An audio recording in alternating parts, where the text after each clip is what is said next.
Today, my guest is Kris Rizzotto. Kris received her doctorate in music from the University of Oklahoma, a master's in music from Eastern Carolina University, and a bachelor's degree from the University of Federal do Rio de Janeiro.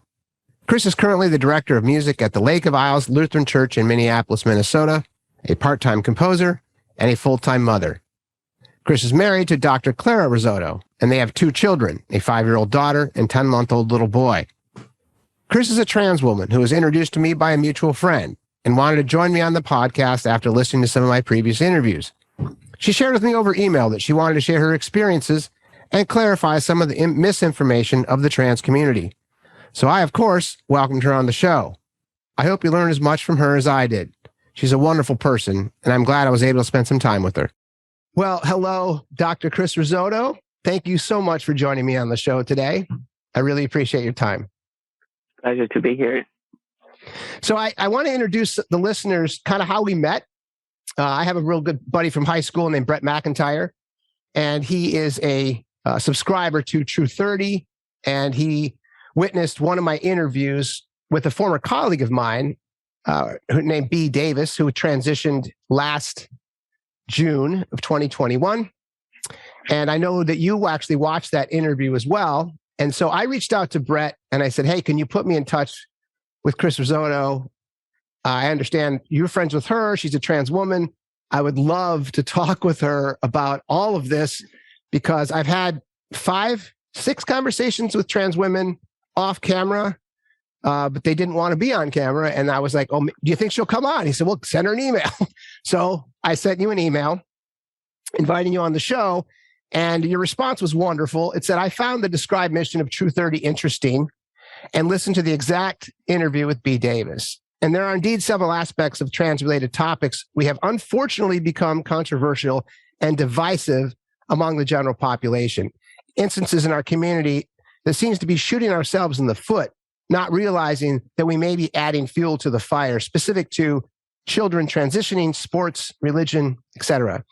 And so I thought it would be great because later on in your note, you said, I would hope to be able to bring some value to this conversation and understanding of all things trans, at least from the perspective of my own lived experience as a trans woman with a lifelong struggle with gender dysphoria, as a parent, member of a church, and a concert musician. And to be clear, for my listeners, you have a PhD from Oklahoma in music, a master's degree, and you are a very decorated pianist and organist. So I just want to make sure that my listeners understand you're a gifted musician. So thank you again for coming on the show. And I think that, why don't we start a little bit with B? Not that everyone watched the B. Davis interview, but my friend B transitioned, biological male, transitioned to a trans woman, goes by non-binary, she, her, trans woman. And is there anything in that interview that you remember that you thought stood out, that we missed the mark on, or that came across offensive? Because I've been called out on a couple different interviews lately specific to language, and I want to make sure I don't continue to offend people, because that's not my goal with these interviews. Nothing stood out to me. Okay, great. So a lot of things that we discussed, and I think maybe we can dive into one of the most controversial ones, because you put it in your email, specific to transition.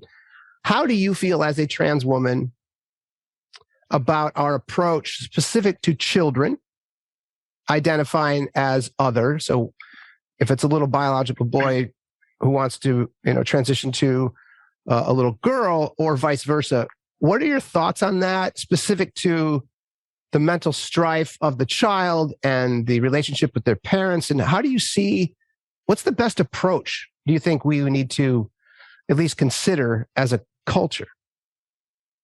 All right. So when I was a child, speaking from my experience, I already experienced gender dysphoria. From very early age, I didn't know the name for it.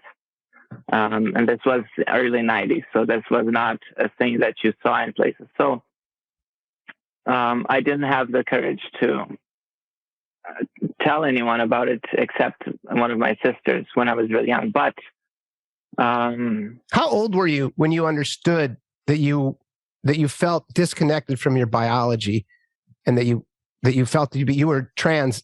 You didn't know that, you didn't have the actual vernacular, but when did you know? Was it 4, 5, 7? Yeah, around that time. Really early. Okay. Yes, one of my earliest memories. Thank you. So there are various aspects about when we talk about children transitioning. Nowadays, I think there's a lot of controversy, particularly on the medicalization of children. Yeah. Which is so.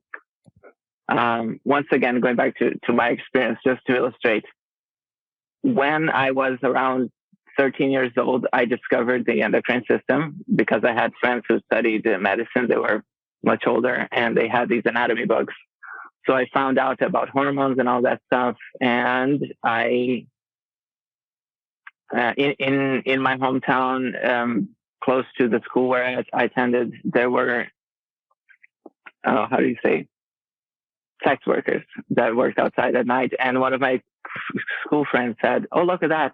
Those are not really girls." And she was laughing about it. But I went after that and I asked them how they did it. I was 13. Okay. So I said, "Well, how did you become a woman?" "Okay, can I do that?" And they helped me. So I started some medicalization when I was around 13, but I interrupted many times throughout the next 10 years. I stopped and started because I was afraid of my family. So I ended up going through normal male puberty. And I find that it has its setbacks. But one thing that I thought makes all the difference, and children are not thinking about it, is do they want to have their own children one day? Yeah. So, and that's the key point to why I disagree with medicalizing very young people or stopping puberty with puberty blockers, the Lupron, because that also is, the brain needs to develop and connect in certain ways that cannot happen if you stop that. So when I was later married and I was already on hormones, but I was, as an adult, I discovered or really thought about it, like maybe I am sterile forever because I didn't plan for this. And it could have been worse if I was much younger, but I was able to have my own children because I interrupted hormones for a bit and did what it took. But as that is the main concern that I have about very young children, teenagers taking these major life decisions, because they don't know what they're going to feel about when they grow up. Because obviously when I started hormones, I was 23. I didn't think about having kids even at that age. Imagine when I was 13, it was not even a thought crossing my mind. So that's one aspect, which is the medical aspect of it. The other part is what's called the social side of it. And on that, I am much more lenient. As a former child with gender dysphoria, I would say it would have been nice to be allowed to self-express, to have some of that freedom. Child play, right? It's hard to put in words, but it's to not make a big deal out of it. The social part can go away. Wasn't that what happened to Angelina Jolie's child that used to go by John and use a suit and short hair? And then one day when she was a teenager, she decided, okay, I'm past that, and no problem, no hormones, no big deal.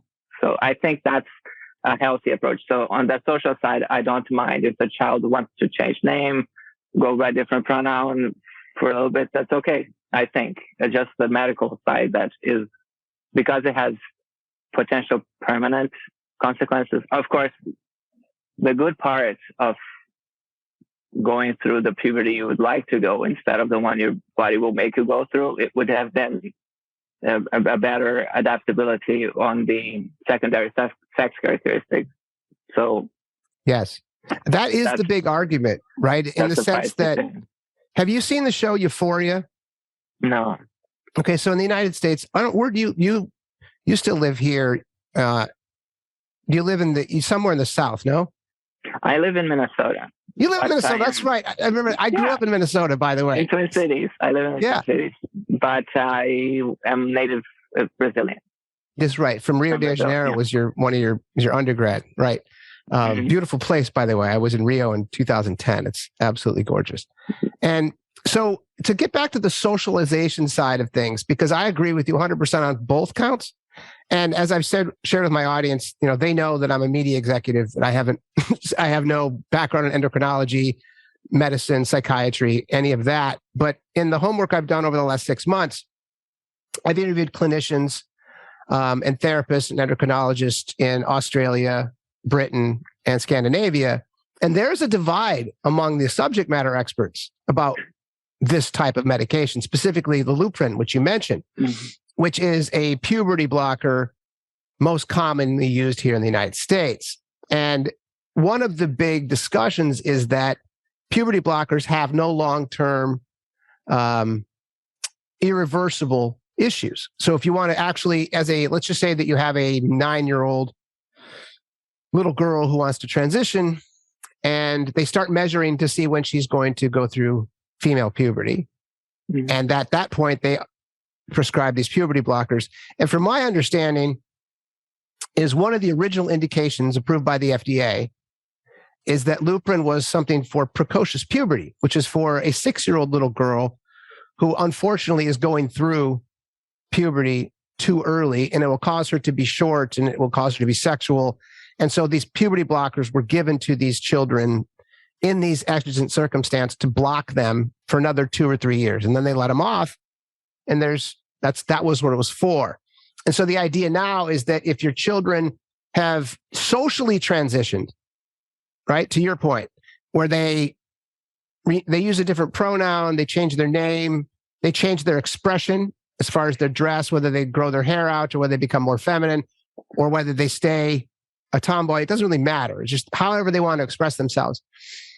At that point, the argument from some of the medical community that I've talked to is that if you get on that path socially with puberty blockers, there's a 92 to 98% chance, depending on the clinical study, that you will graduate to cross-sex hormones. If you're on the puberty blockers. And that's diametrically opposed to historical longitudinal studies in the 80s and 90s, where 80%-ish, 70 to 80% of the kids that were confused found resolution during puberty. Because once the hormones rush through your body and your brain, a lot of times these young boys and girls actually find out that they're homosexual. Yes. Right? Versus trans. And so I think that's where a lot of the narrative gets lost in that sense. And so for me, I agree with you. And I've taken some flack for this online specifically. I don't know enough to be adamant, but I think from the data that I've reviewed specific to puberty blockers, there's something also called a cascade of intervention. It's a medical term that means once you start on something like puberty blockers, you tend to graduate to the next pieces.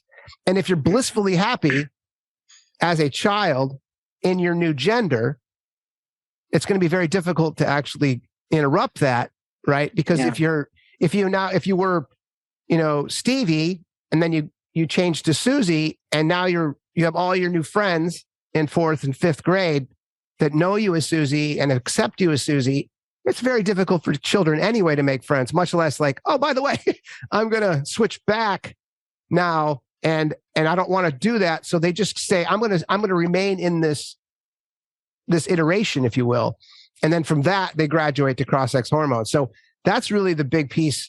Do you think that puberty blockers themselves, does that qualify as what you mean by medicalization or medicalization? Do you think that that's also fraught? Or do you think that puberty blockers have a valid purpose? I mean, the purpose would be to delay puberty so you can make your mind about it. And obviously, as you said, most people that go on puberty blockers will decide to continue to cross-sex hormones. The risk that I've read about with these blockers is the body has its biological clock of when things should be happening in terms of growth, in terms of brain development and connections. And some of those aspects of growing up, they are triggered by the hormones, the sexual hormones that you have. And if they cannot come in, your body is going through this timeline that it has. And so that these connections may not happen. So things about decision-making areas of the brain may be affected. So, yeah. Well, because that's where the complication is. And then on the converse argument is that and the reason I asked you about euphoria, there's a young lady named Hunter Schafer, and I reference her often in these interviews because I'm fascinated by her.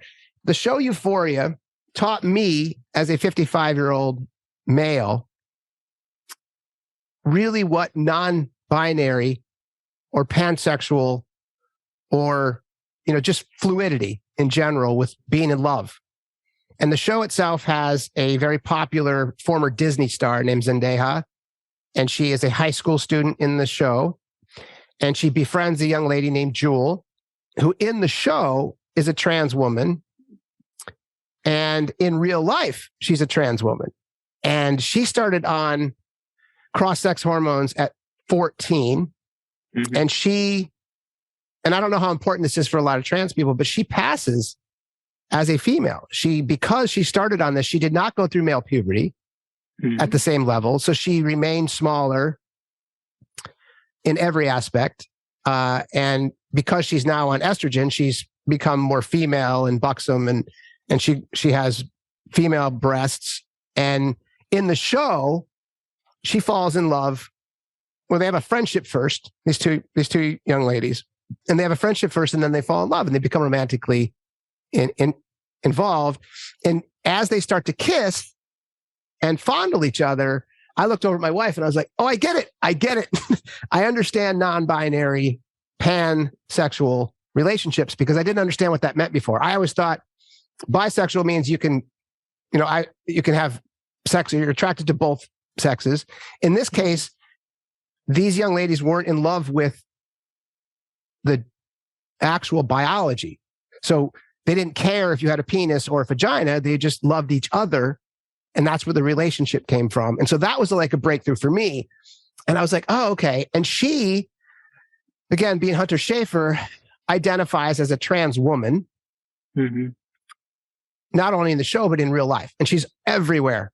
So I don't know how much you've watched this, but she has, she's on the cover of Esquire and Vanity Fair, and she's this breakthrough star, and she's adorable and funny. And I think she seems to be very full of introspection and kindness and compassion. She seems like a very amazing young woman, a young trans woman. And so I asked about that because she identifies as a trans woman and says, I do not want people to be confused that I am a cis woman. And so a lot of the narrative in our culture today, specifically on the activist side of trans, is that if you do not believe that a trans woman is a woman, then you are a transphobe or a bigot. And I get this from, I've interviewed 6 very storied feminists over the last 4 or 5 months.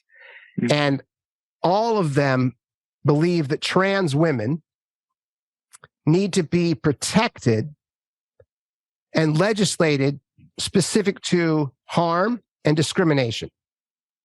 100%, all of them.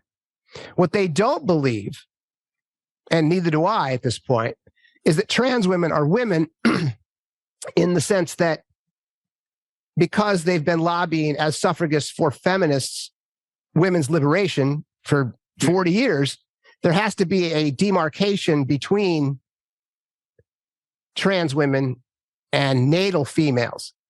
And so that's the big argument. So I'm asking you this long-winded, but do you think that the term trans woman is a pejorative statement or a not nice statement? Or do you accept trans woman as a proper chronicled example of who you are? I accept it. I never thought of it as pejorative. In fact, I'm quite fond of it. I do obviously can tell that I'm a biological male. There's no way around it for me. So there are differences, I feel, obviously. Yeah. the fact that I could father my children. Right. Definitely. Right. Yeah. Yeah.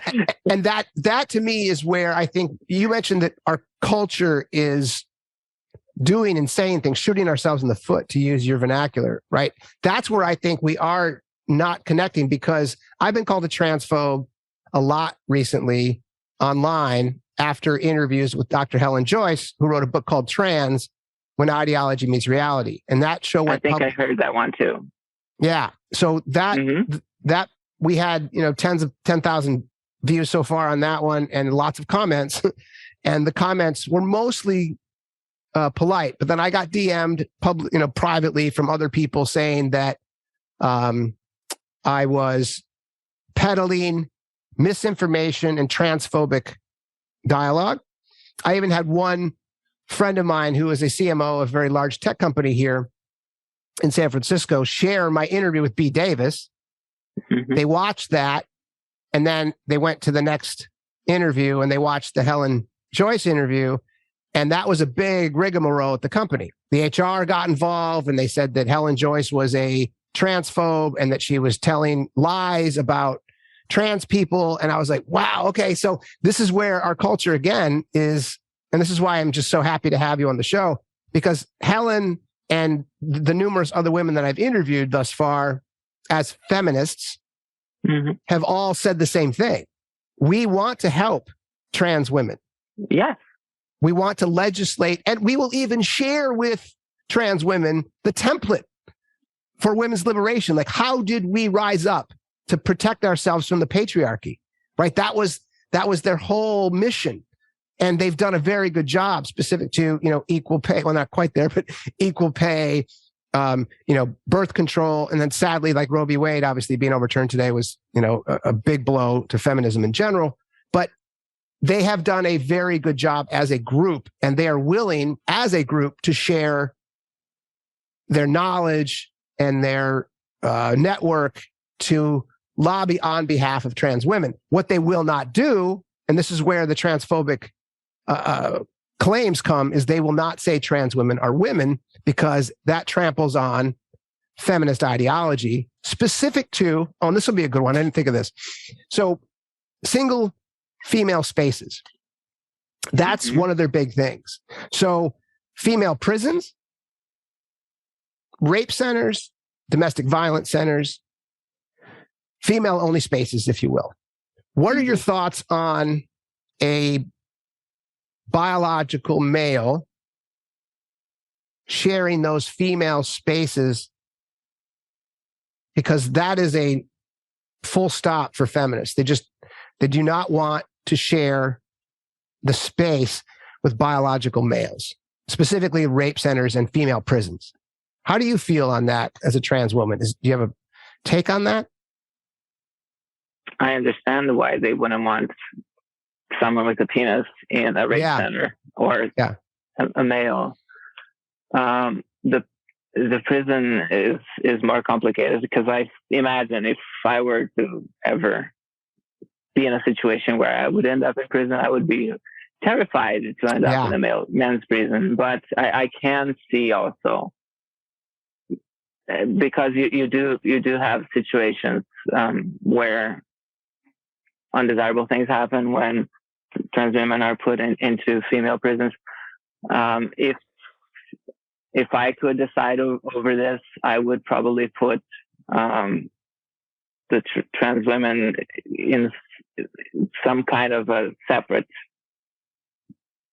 area. I don't know, not segregation, because that's inhumane. Well, no, that would be, that is humane. You're right. Yeah, but some different pod, not, I don't know, just to be protected, because when we're if in a place with men, there's definitely risk too for us. But with the women, biological women, cis women, they can feel threatened too. And I don't want to feel like I'm a threat to anybody. So as you mentioned, the single sex spaces, I don't go into female locker room. You do not? And I've been on hormones for almost 10 years, but I respect that there's people changing and undressed, I will not walk in. I don't want to make anyone uncomfortable. I do use restrooms, but that's Right.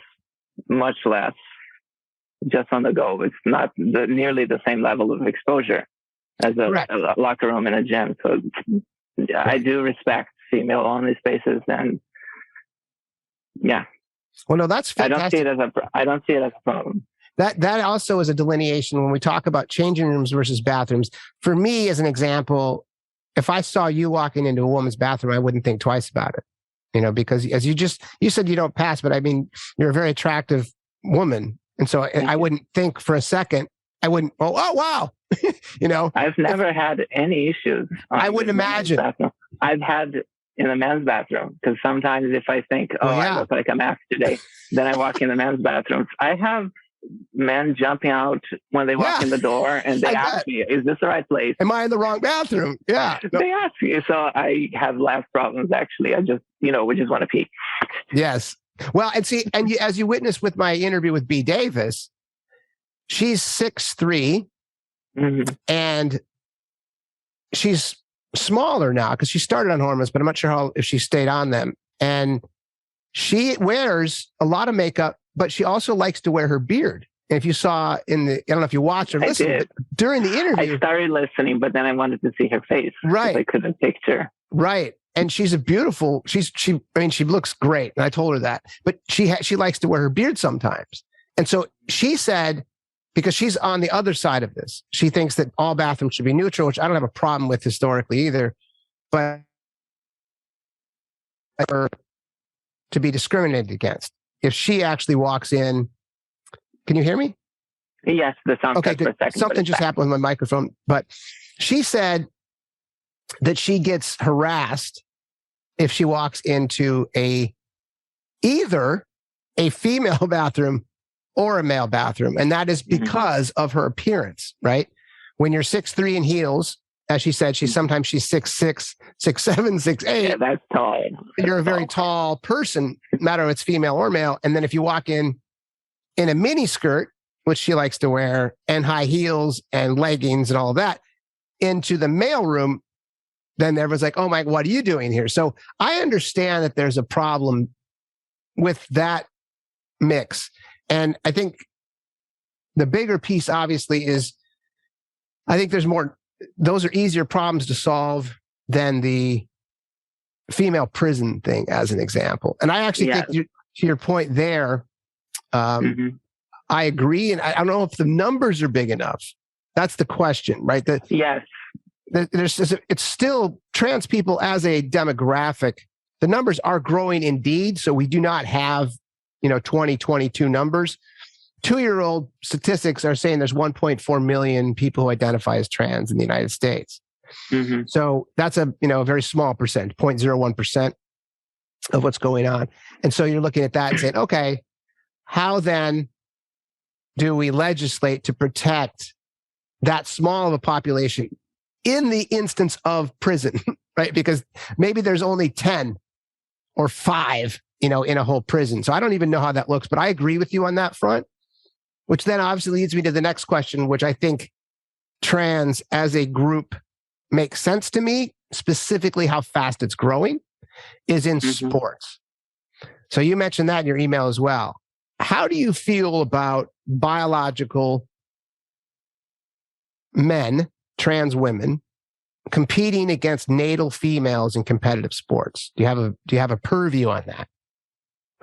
I do have some, and that book you recommended, T, is very interesting on that. I didn't know that males had 4 stages of more increased testosterone than females, and ever since before birth and right after birth. So that part I had never heard before.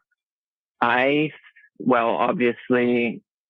we cannot deny that going through male puberty, if anyone will give the advantages right over a female regardless. The best and the fastest and the most fit female will always, unfortunately, be behind many more males, even some almost average.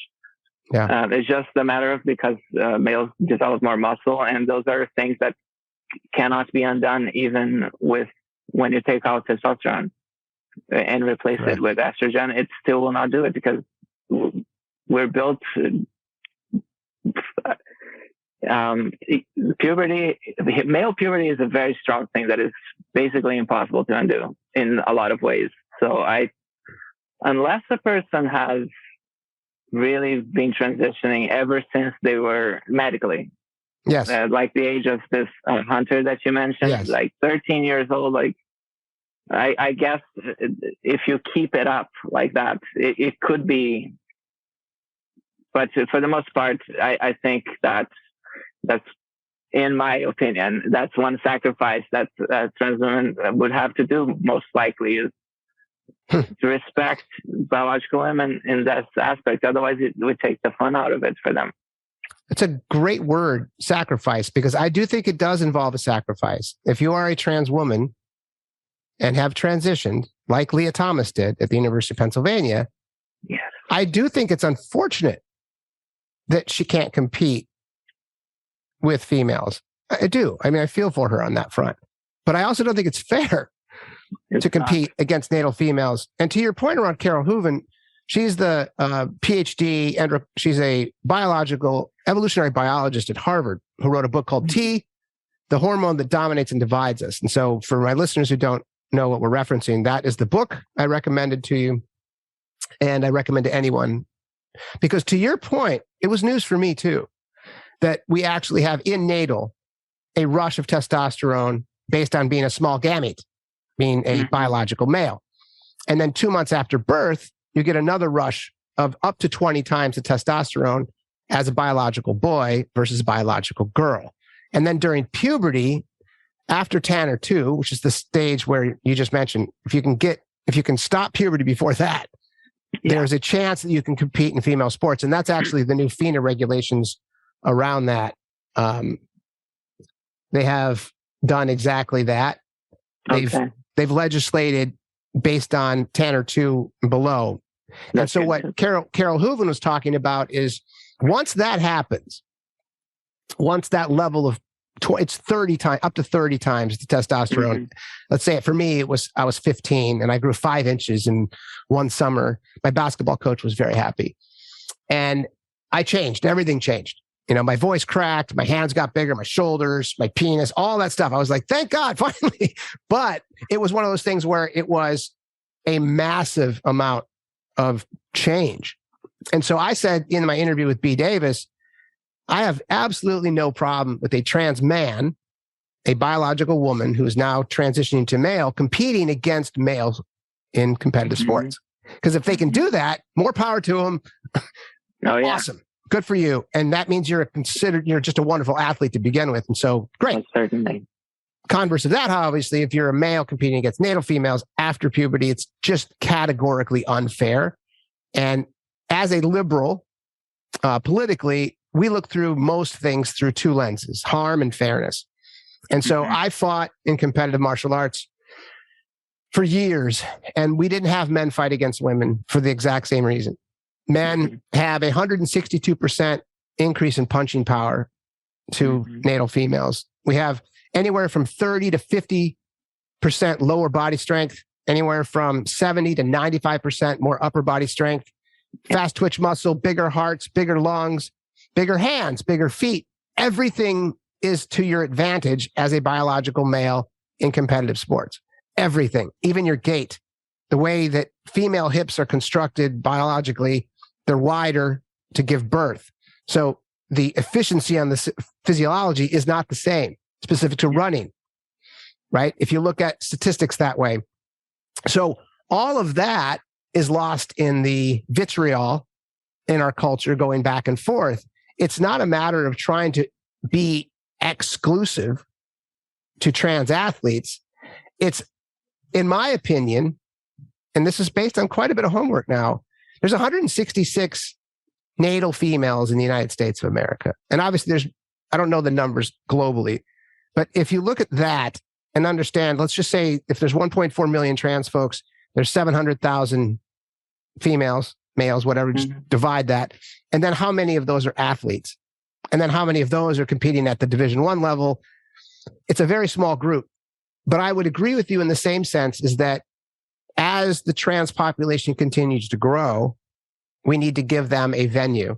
And that venue would be very similar. We need to have trans compete with trans, or they have to compete in their biological categories. I don't really think it's fair. And I think that with the FINA recommendation that just was handed down this week, they're now in agreement on that front as well. Mm-hmm. I can't believe this is controversial. I actually can't either. But again, it's obvious to me. I think so too. But I've been called a lot of names specific to defending this. And so that's why I want to talk. And I invite people on the show, specifically the young feminists, who they've done two things that were surprising to me. They said that the feminists that I interviewed are not feminists, that they're TERFs, they're bad people, they don't deserve a platform. And they were mad at me for giving them a platform to talk, which again is it's a whole nother topic, which I think is part of our problem today, is that if you don't like someone's opinion, challenge that opinion, do some homework on their opinion, try to understand where they're coming from, and then engage in dialogue. Because if someone can convince me that natal females should compete against biological males, I'm listening. I just haven't heard a rational, constructed argument based on that yet. And it's, again, coming from a trans woman, it means more to me that you're saying to yourself, yeah, I don't understand why this is even a debate, because I don't. Well, of course. The thing is, right, we're very small in number. So if anything, we're the ones who should be trying better to fit in society. We cannot ask 99% of people to fit in with us. I don't think that's fair to the majority of people who are just living. And yeah, for women in sports, if you have just a few trans women mixed with the biological women, it will very likely be that we'll be winning all of everything, right? And qualifying for all the things, very most likely. So I don't see sportsmanship in that. And I'm not a sports person or anything, but that's just what I see from the outside. Right. Do you think you're in the minority with this opinion as a trans woman? Probably. It sounds like it. Like it. Yeah. So I am a big proponent of thinking your own thoughts. Yeah. Right. And I've been everywhere. I started life as a very strong, conservative, very traditional Christian, and I've evolved to other areas, and I've learned to listen to both sides. Because when you walk into, the LGBT community, you will not find many conservatives. So there's a lot of listening that happens, and then there's a lot of changing in my mentality that has happened throughout the years. Ever since I was, a teenager, when I was very strongly as right-wing as you can get, almost. So things have changed, but I've thought of things in both ways. In a lot of, I just take each matter by its own merits, and I look at it, and I think I've retained some opinions, and some I have changed, and I will not just abide by everything, because I don't think that's right. Right, just because you're, I don't know, a skin color or a gender or anything, you have to follow all of these expected opinions. I don't agree with that. And are you still an active member of a church? I am a music director at a church. Yeah. So most definitely I'm involved in religion. Okay. So is it the same? Is it the same Christian upbringing that you had, or did you switch denominations? I had to switch. So I was raised Roman Catholic. My family is very strongly Roman Catholic as well. And I've worked for the Roman Catholic Church for 14 years. I love it. Ever since I was in high school, basically, until 2020. And in 2020 is when we went separate ways, because they weren't okay with my transition. Okay. Because I grew up Catholic as well. And so I understand where you're coming from there, because I've had these conversations with my mother, and, again, she's 82, so it's not like she's going to be real malleable on this front, but she just doesn't understand it. I think if she met you, she'd be like, oh, she's really sweet. That's all. And that'd be it. There'd be no more. But so the church that you now are a member of is accepting and welcoming to trans people? Yeah. I had to go find another employment in a denomination that would not have a problem with this. And that for me, in my area, in this case, it was the Evangelical Lutheran Church. Okay. The LCA. So that would not be an issue. And once again, I don't know why it should be an issue, because my whole family is Catholic, and I have to have these conversations with them because there's no other way around it. And what they say is, yeah, indeed, the church doesn't have any teaching about this specifically. There's no document. The Pope never said anything. No. But we're sure it's wrong. Right. Yeah, because I don't even, and how, you don't have to answer this, but how does your family feel about your transition? They're divided. They're divided. I would say mostly terrible. Oh, sorry. Yeah, sorry. That makes things tough. Yeah. You mentioned you have siblings. Are the siblings on your side? They're divided. They're divided as well. I would say it's a gradient. Okay. It's a gradient. So I think that actually this lends into the next discussion for me. I was on a wonderful call with a woman named Lucy Massoud this week, who is a feminist in Britain and a barrister and a big LGBT advocate. And so as a member of the fire brigade in London, she lobbied on behalf of trans people, specifically to have more time for transition surgery. So people that are actually going through not only cross-hormone therapy, but surgeries. And so she helped the fire brigade give these people extra time for healing, mental, physical, spiritual, emotional, all of that. And she's a wonderful woman. And for me, that's part of, I think, what bothers me. She's called a TERF, and she's told that she should be fired and that she shouldn't have a job. And this, this activism that comes after her, calling her a transphobe, is very confusing to me, because this is someone who's actually been lobbying on behalf of LGBT for decades now. And I share that with you because that's exactly where she sits on the LGBT side, is that what we should focus on, as opposed to all these vitriolic conversations, is how do we best protect our trans people, specific to legislating harm and discrimination. And in this case, and it's not just you, it seems to be not just the vast majority, but almost all of trans people have more mental health issues based on being rejected from their families, from their church, from their society at large, and then younger boys and girls being rejected from their social graph, from their schools, from their peer groups, right?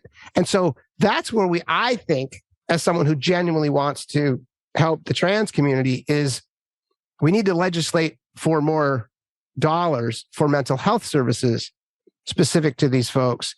And any adult who transitions specific to cross-sex hormones needs to be recognized and protected with those drugs.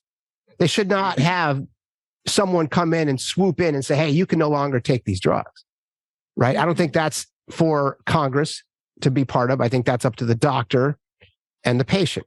And if the doctors and our actual subject matter experts say, hey, this person has suffered from gender dysphoria, he or she is now very happy in her new expression and her new gender, and these hormones are keeping them alive. They're keeping them happy. That is a discussion too, then, is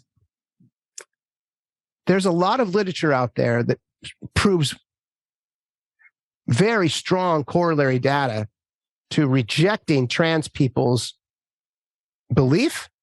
And if you do that, it causes deleterious harm to their mental and emotional space. And that, to me, is what we need to work on. I mean, do you see that as well? That the people in your community, if they're rejected and mocked and mispronounced and ridiculed, that's really difficult for them. No? Yes. In fact, this is a common thing that people will say as they're transitioning. They will say, wow, I used to suffer this horrific gender dysphoria that it takes over functioning. It's very hard to live with it. I don't know how to explain it to someone who doesn't go through it. But it's very distressing. And then you finally start taking steps to alleviate it. Yeah. And it's just fantastic. It feels great. But so what people will say is, my problems used to be all internal. And now I'm getting in peace with myself. The incongruency is going away. I'm aligning with where I should be. Yeah. Or as close as possible. But then the external problems begin, because first people didn't see you for who you are. Correct. So, and then they say, oh, you're changing. You're a different person now. And the attacks come in. Or rejection. Most definitely. Even in my faith, at some point I was like, is this what God is about? Like, because, I used to believe everything the Catholic Church would say. I did too. very faithfully. But now I'm like, is there even a God? And I would not have questioned these things so strongly. Or, if family was more accepting, or if, I wasn't basically kicked out of my religion. Right. So right. It's very harmful to the mind. Yeah. So the problems, they start inside, and you fix yourself to as much as you can. And then the external part, it just keeps, well, not everybody, but for some people, in my experience, for example, I have to keep fighting. I feel like constantly. Do you still do? I'm sorry. I was going to say, do you still suffer from discrimination on a daily basis? Yeah, not from the people that are close to me, not from strangers. Regular people treat me fine. It's never been an issue anywhere for me. But within, loved ones, close people, that has been an issue. And that is the harmful part, I believe. Okay. Because that's a really good delineation. I think if your family and friends and loved ones are the ones that are having the hard time accepting, that's far more difficult than some random stranger not accepting you as a trans woman. In fact, the random strangers all accept me. Well, right. There you go. Yeah. So that's even more ironic. So do you actually, again, these are personal questions, but do you seek therapy to help you with this? I've been thinking about it. I've tried a couple of times, but didn't connect with the therapist because I think they didn't have the right expertise, probably, or we just didn't match. But I've tried twice already, and we're about to give it a third try, perhaps.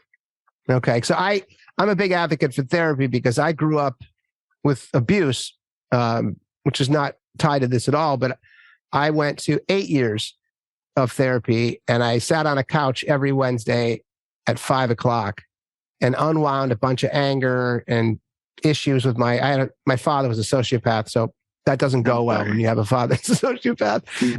And so we unwound all this anger, and it really helped me. It helped me because a lot of times when you suffer from trauma or any type of abuse or neglect or discrimination, you mask it and you bury it, and then it manifests in some really unique way, whether it's rage or drinking or drug abuse or, any of the typical, remedies for a lot of folks, self-medication. Relationships with others. Yeah.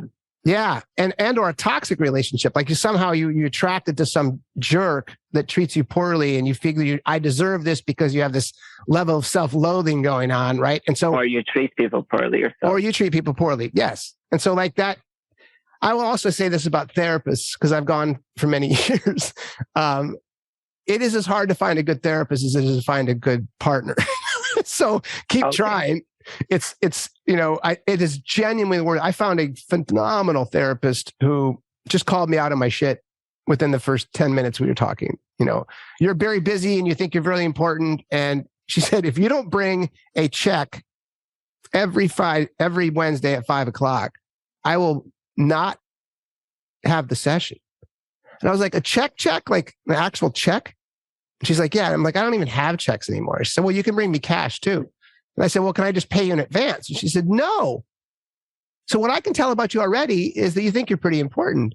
And I want you to attend to yourself before you get here. And for you to attend to yourself, I need you to bring a check. And when you're thinking about the check, think about what you want to talk about today and why you're a mess. I was like, all right, that's good. And this was like within the first, half hour of the interview. And I was like, sold, I will buy you. And she was phenomenal. So be strong on that. Stay on that, because I actually think therapy specific to family drama, which sounds like you have plenty of, I highly recommend you figure that out, Kris, because thank you. It will help you a lot. It helped me tons. And I'm happily married with 2 beautiful boys, and I have a very good life. And in part, not that I don't have anxiety or, moments of grief, but I'm not all wrapped up, in my anxiety like I once was. And so it will help, and it will help you understand that this is not you. It's the purview of others, and then how you deal with that level of disconnect, right? That's not your fault. However, your mom and your dad are dealing with this, that's them, that's on them. And you can learn that through, there's behavioral cognitive therapy. There's all these different methods, but it helps you kind of just unwind and love yourself, for who you are. And obviously you've done that. You're married, no? I am, for 7 years now. Congratulations. And you have a little baby girl? I have 2 children. One is a 5-year-old boy, who just turned 5, and a 10-month-old daughter. That's who I saw on your bio. So congratulations. That's fabulous. Thank you. How is it being a parent? How do you enjoy? Because it's one of the greatest things I've ever experienced. I love it. Yeah. I do it full time. It's the great joy of my life. That's great. Okay, here's another question. So one of the feminists I interviewed this week, who is lesbian, was on Hinge during COVID. And on Hinge, you identity, you're looking for a partner. And in their descriptors, they say things like, give me 3 things that would make that would make us a good match. And she said something like, never be late. Don't make fun of me for my favorite television shows. And please be a biological female. And she was banned permanently from the site for being transphobic. And I reference that because I've read lots of literature, but then I've been accused of saying that's too abstract. So when you read a document or an article that says dating sites are banning lesbians for identifying that they only want biological females as partners, as transphobic, how do you feel about that as a trans woman? Because I'm curious. For me, that sounds, it sounds ludicrous, because it's, when you come out, I would assume, and I don't know any of this, but I would assume if I was gay and I came out as gay, finally, and I admitted to my friends and my family that I love boys, and then I went to a dating site and I was hooked up with a trans man, right? So someone who's identifying as male that didn't share with me that until we went on a date, and then I found out that it's a biological female, I'd be like, oh my God, I've been trying to be gay my whole life. I finally come out, and now I'm actually on a date with a biological female. I can't relate. So I think it's ludicrous that a lesbian can be banned from a site, a dating site, for identifying that they want to be with lesbians only. What are your thoughts on this? I think every person should be free to like what they like or who they like. So I think this type of ban is wrong. Yeah. So, and she's actually, or she was, just cutting through the chase, right? Instead of the person going on a date or something and then being rejected, which is much worse. I think it's just like from the get-go is what you like. Yeah. Everybody likes a different thing. Some people are more flexible, more curious, or some people know exactly what they're going for. Who am I to judge what other people like? So I think this ban is wrong. Yeah. No, I mean, that's exactly where I sit. And I think that a lot of these issues, and this is our talk today. This is what makes us look bad. This is what makes people not like us. Yeah. Because the people are creating a lot of problems that don't need to exist. And then you create animosity, and then people start seeing trans people with a negative eyes. Like, oh, you're going to force me to like you, or you're going to, beat women up in boxing, because like that type of things. It just makes us look bad. I don't think that's positive. Yeah, no, I couldn't agree more. I'm actually pleasantly surprised and somewhat shocked about how much we agree on everything, because for me personally, I try to not take the comments personally online, being called names, because I don't know these people, right? They're just online people. Mm-hmm. But it does make you think about yourself, because the last thing I want to do in our reporting on trans people and gender dysphoria as a whole is offend somebody. That's not my goal. And I'm offending plenty of people by saying that a lot of the things that we're talking about. And so that's the hard part. I'm offending too, I'm sure. Yeah, I'm pretty sure I'm being offensive to some. I've seen trans people be called TERF too. Trans people be TERF. How do you do that? Trans person be? Yeah.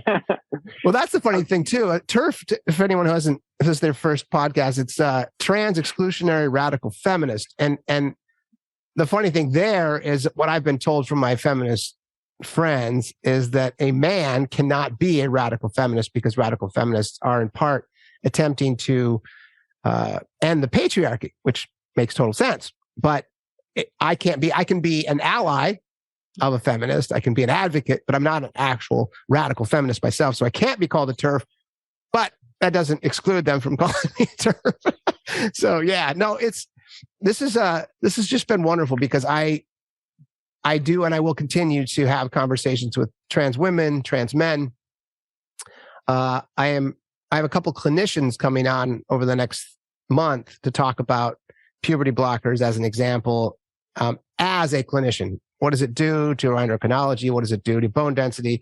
When is it used properly? When is it not used? All those pieces too. So they are, and they haven't come on yet. I've had 3 doctors that have agreed to be on, and then they tried to get approval from their hospital and they were denied. And so this one has been approved, and I'll be talking to them later in July. But yeah, I guess I'm a little bit gobsmacked about how much we agree, and I'm happy about that, because I'm trying not to be mean-spirited or biased, to the stuff that I'm reading and understanding. Mm-hmm. Well, I have not met a whole lot of trans people that think particularly the way I do. No, I haven't. Yeah.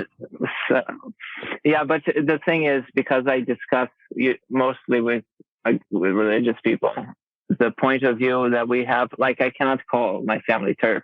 They're not radical feminists. They're coming from different sides completely. So the word I use is gender critical.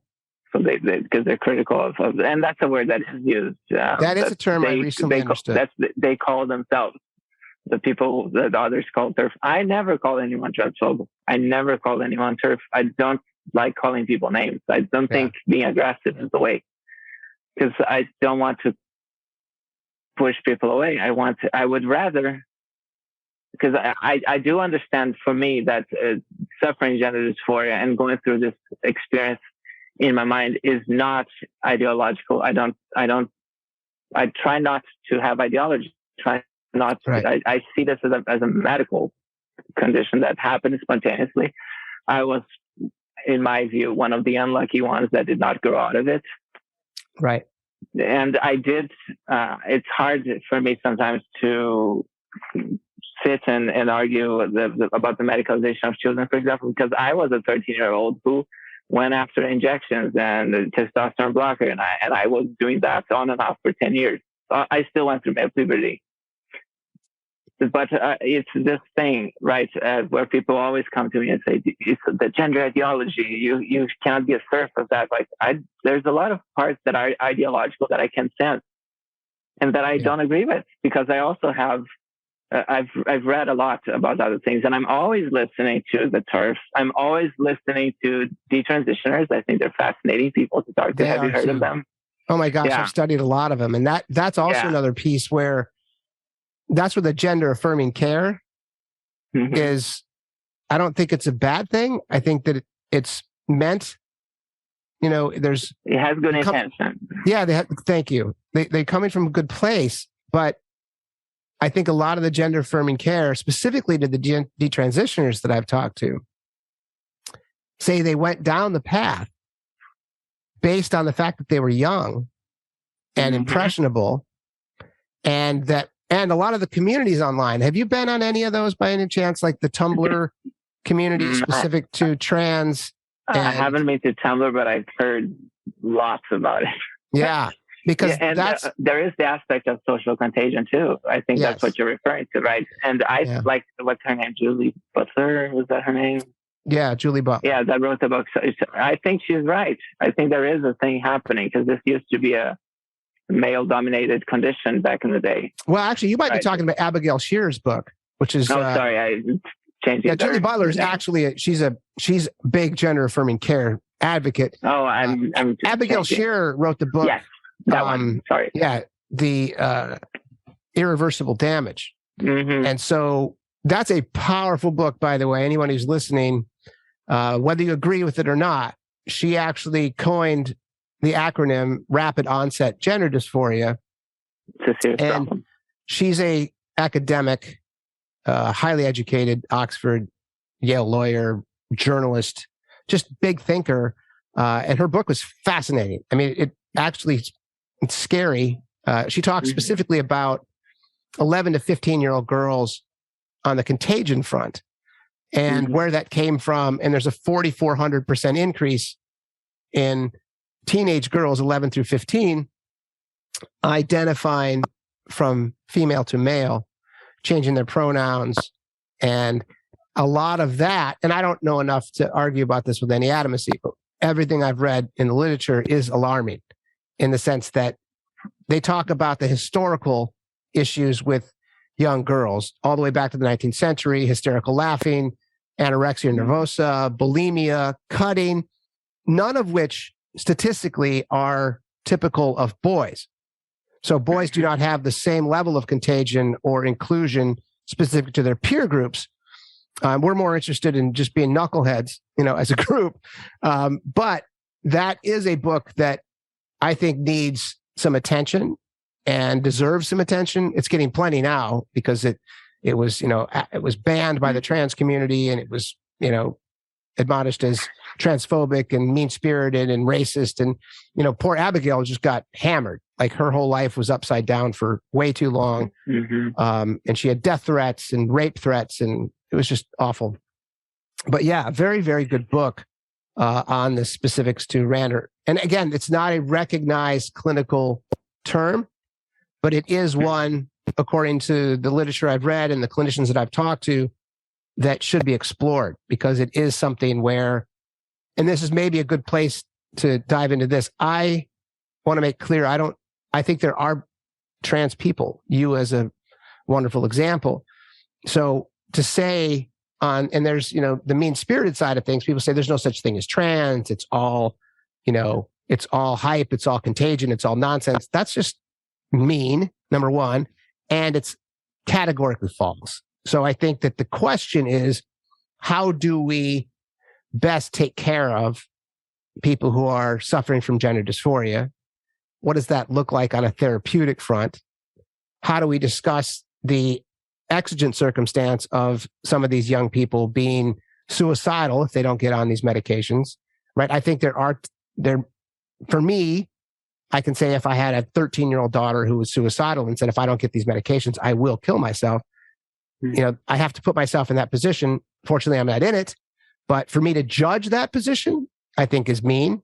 I think it's, we kind of need to, again, where I sit obviously is that I don't think it's best served for children to jump down that path. That's just where I sit currently. Yes, I think that gender dysphoria, it needs to be assessed more thoroughly. Yeah. And there needs to, the medical professionals need to take it easy and really watch, because when you look up detransitioners online, most of them are females to males to females. Yes. So they're back and they regret going on testosterone. And because for the longest time, as a religious person with the background that I had particularly, I used to think, is there any thought process that I can understand that would make me not trans? What do these people say that could convince me? Right. Any type of argument. And I've researched, in my case, it would be male to female to male. Sorry. It's okay. It would be male to male if I were to find anyone. Right. And the majority of people you find are females. Correct. Instead. And of course, I cannot relate, because most of them will say, I didn't have dysphoria. Why did you transition to begin with? Right. What's the point?